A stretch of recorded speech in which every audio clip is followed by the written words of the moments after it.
Hi friends, I am fully recovered from being sick. I feel so much better and I finally have my voice back. I decided to use the time that I was sick to explore Animal Jam Play Wild since I don't have nearly as much experience with it as Classic. Since I haven't played it as much, I had very few gems and I wanted to figure out how to make them in the quickest way possible. This video is heavily inspired by Julian2's video from a couple years ago where he delved into the same topic, but on Classic. His findings were that the adventure training grounds were the most efficient way to make gems, but since Play Wild doesn't really have an adventure system, I decided to do some exploring. So, what is the most efficient way to earn gems?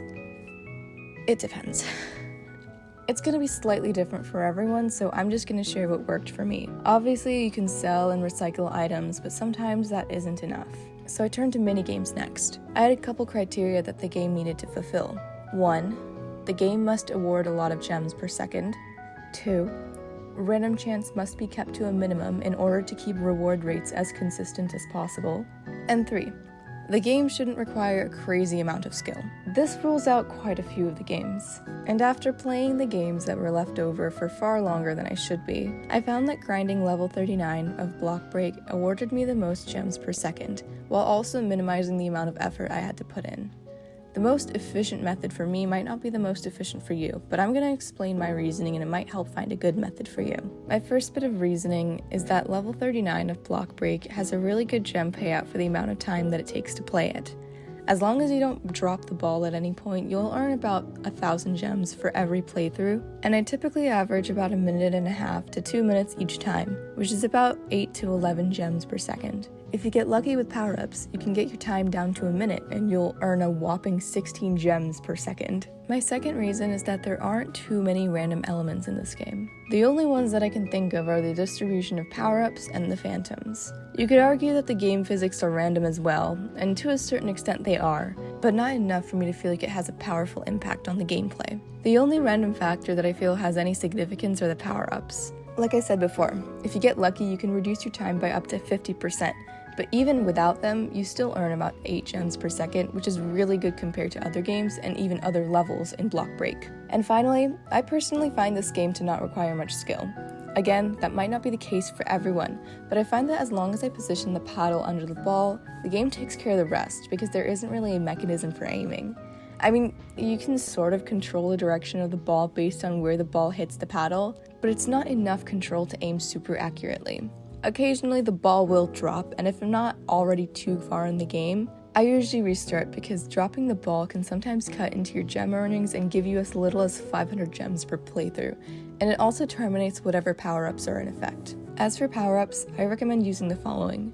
Firstly, the fireball, since it gets rid of blocks in a timely manner. It's probably the most overpowered power-up, and Animal Jam knows this, or else they wouldn't have made it wear off so quickly. Next is the growth power-up, which doubles the size of the paddle. This decreases the likelihood of dropping the ball, and it has no time limit. However, if you use any other power-up, the paddle will shrink down to original size. Lastly, I recommend the multi-ball power-up. It triples the amount of balls on screen, which clears the blocks faster. Fair warning though, don't focus on maintaining all of the balls to the extent that you fail to maintain even one. This power-up doesn't wear off, so you can have multiple balls on screen for as long as you can maintain them. And if you're lucky, you'll get a fireball after a multi-ball and you'll get half the screen cleared within seconds. Here's some quick tips. Make sure you play on any touchscreen device because it makes the gameplay a lot easier. If you remember, your earnings will be double of what I mentioned. Also, the ball does speed up over time, so if you're struggling to keep up, the reset power-up will reset the ball to initial speed. If you are coping with the speed just fine, then I wouldn't use the power-up as it does slow you down and decreases the amount of gems you get per second. If you get bored, you can listen to something in the background. I usually listen to music and YouTube video essays. Editor's note, while I was editing this video, I came across a comment by Floppy Marshmallow from 2018 on the Animal Jam wiki for this game that expresses a lot of the same ideas as my own, so it looks like my thought process isn't as original as I thought. But their advice is a little different from mine, so if my methods don't work for you, maybe theirs will. I also went ahead and played level 45 like they mentioned, and I can confirm that it does reward 1,000 games per playthrough. However, even with power-ups, I was unable to get my time below 2 minutes, but that could just be a me thing, so you are more than welcome to try it out yourself. Of course, even if you find Block Breaker to be the most efficient, it requires a good amount of focus since you don't want to miss the ball. Sometimes we just want ways to earn gems passively.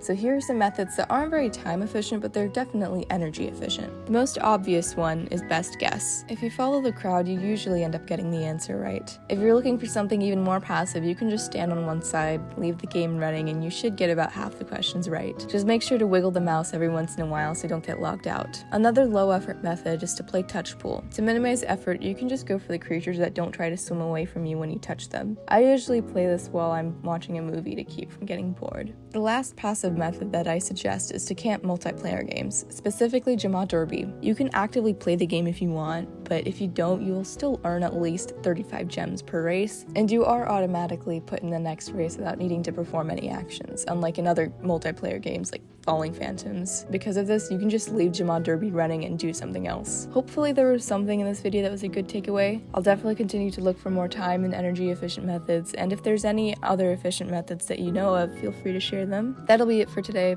I'm not sure when I'll be able to post next since I'm moving into my dorm room soon. Actually, I've probably already moved in by the time you're seeing this. I'm not sure when I'll be able to record next, since I don't really know my roommates too well, so it'd be like kind of awkward to record in front of them, but I'll do my best to continue making videos. Thank you so much for watching. I'll see you all next time, whenever that may be, and goodbye!